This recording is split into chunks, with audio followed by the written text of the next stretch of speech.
สบายดีพ่อแม่พี่น้องวันนี้สิพาพี่น้องมาเลาะตลาดเศร้าเนาะเข้าหมู่บ้านว่าสิมีสินค้าได้แน่ไปเบิ่งไปชวนกันพี่น้องวันนี้เฮาก็มาแต่เสาๆเนาะมาเก็บภาพบรรยากาศคลิปนี้ก็สิบ่ยาวปานใดพี่น้องสิเป็นคลิปสั้นๆเนาะให้พี่น้องได้เบิ่งบรรยากาศตลาดเศร้าเนาะตลาดขายของอยู่ของกินไปเบิ่งนํกันพี่น้อง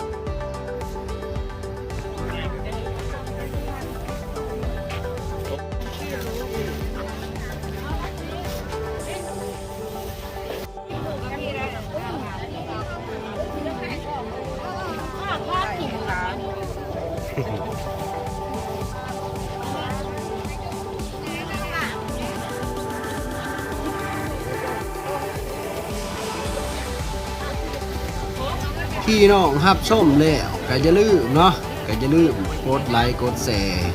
กด Subscribe กดติดตามให้กำลังใจทีมงาน BN บ้านนานี่เด้อพี่น้อง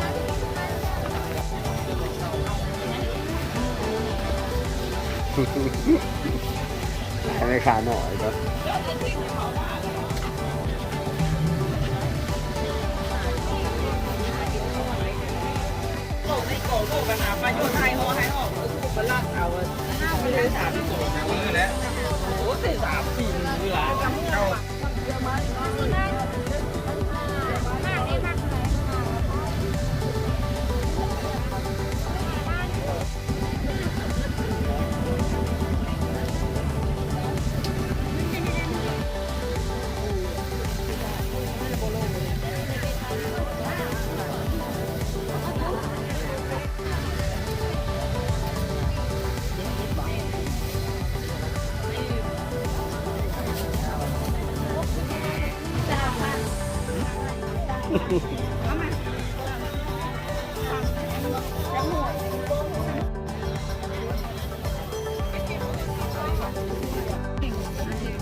เดี๋ยวเนี่ยอะไรอย่างเงี้ย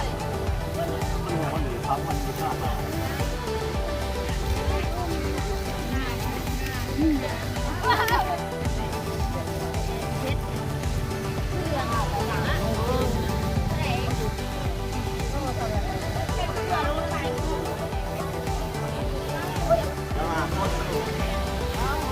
เยอะมากเลย